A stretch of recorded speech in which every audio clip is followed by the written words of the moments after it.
Președintele ucrainean Volodymyr Zelensky a declarat că operațiunile de contraofensivă ucraineană ar putea crește în curând ritmul și că întârzierea operațiunilor de contraofensivă se datorează parțial armamentului limitat de care a dispus armata ucraineană.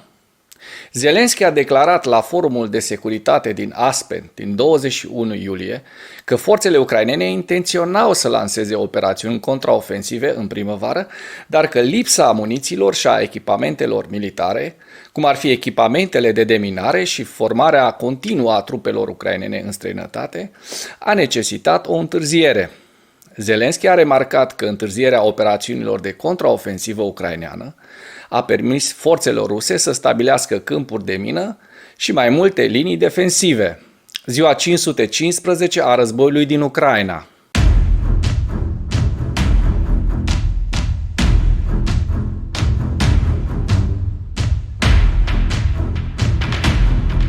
Forțele ucrainene au continuat operațiunile de contraofensivă pe cel puțin 3 sectoare ale frontului pe data de 22 iulie. Statul major ucrainean a raportat că forțele ucrainene au efectuat operațiuni de contraofensivă în direcțiile Berediansk, zona Zaporojie-Donetsk și Melitopol, vestul oblastului Zaporojie. Oficialii ucraineni au declarat la 22 iulie că campania de suprimare a Ucrainei împotriva țintelor militare rusești din spatele frontului degradează cu succes logistica rusă și capacitățile de contrabaterie, contribuind probabil la un gradient de uzură asimetric în favoarea Ucrainei.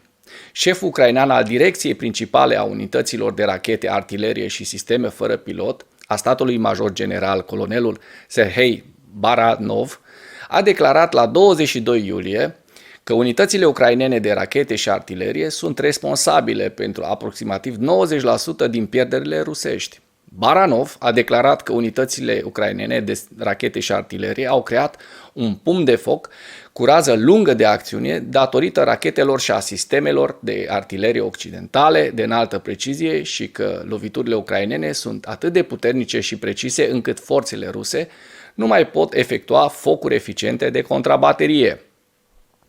Purtătorul de cuvânt al Comandamentului Operațional de Sud al Ucrainei, capitanul de prim rang Natalia Humeniuk, a declarat la 22 iulie că atacurile ucrainene asupra concentrărilor de muniție rusești în zonele din spatele frontului cauzează probleme logistice pentru armata rusă. Humeniuk a remarcat că această tendință se reflectă în scăderea bombardamentelor a celor rusești în regiunea Herson, ceea ce indică faptul că forțele ruse se confruntă cu foamea de obuze în zonă. Comandantul grupului de forțe ucrainean Tavris, generalul de brigadă Oleksandr Tarnavski, a comparat o contraofensivă ucraineană cu o partidă de box din 13 iulie și a declarat că Ucraina intenționează să țină adversarul la distanță pentru a evita lupta strânsă, deoarece Ucraina poate învinge efectiv forțele ruse de la mare distanță, făcând referire probabil la campaniile de lovituri ale Ucrainei din sud.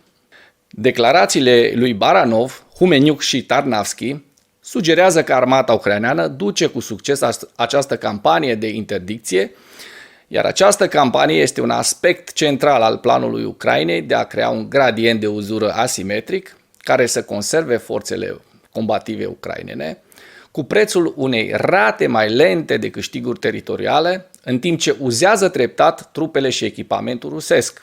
Dacă până în acest moment ai găsit informații utile în material, contribuie cu un like și cu o distribuire a acestui videoclip pentru a ajunge la cât mai multă lume. Forțele ucrainene au lovit un depozit rusesc de petrol și un depozit de muniții în Crimea, ca parte a acestei campanii de presiune ucrainene. Forțele ucrainene au raportat la 22 iulie că forțele lor au distrus un depozit de petrol și un depozit de muniții din Crimea. Surse ruse au susținut că forțele ucrainene au lovit și un aerodrom de lângă Oktyabskre, unde forțele ruse au stocat echipamente timp de o lună. Șeful ocupației din Crimea, Sergei Aksionov, a confirmat că forțele ucrainene au lovit un depozit de muniții, făcându-l să explodeze și determinând oficialii din ocupație să evacueze rezidenții pe o rază de 5 km de depozit. Aksionov a mai declarat că autoritățile ruse au suspendat traficul feroviar pe podul din strâmtoarea Kerch pentru a minimiza riscul. Un blogger militar afiliat la Kremlin a susținut că forțele ucrainene au lansat 2 rachete de croazieră Storm Shadow, în timp ce alți bloggeri au susținut că forțele ucrainene au folosit un număr nespecificat de drone pentru atac. Un important blogger militar rus a legat loviturile de astăzi de cele anterioare ale Ucrainei asupra depozitelor militare rusești din Crimea și a podurilor din strâmtoarea Chonhar și Kerch. Bloggerul militar a susținut că loviturile ucrainene au ca scop perturbarea logisticii ruse și crearea foamei de obuze. Loviturile rusești împotriva infrastructurii maritime și agricole ucrainene din sudul Ucrainei ar putea să se diminueze sau să intre într-o pauză temporară. Intensitatea atacurilor rusești cu drone și rachete împotriva infrastructurii maritime și cele agricole ucrainene din sudul Ucrainei a scăzut constant începând cu 19 iulie. De ce oare au scăzut? Eu spun pentru că încep să se cam termine și rachetele și dronele rusești. În ceea ce urmează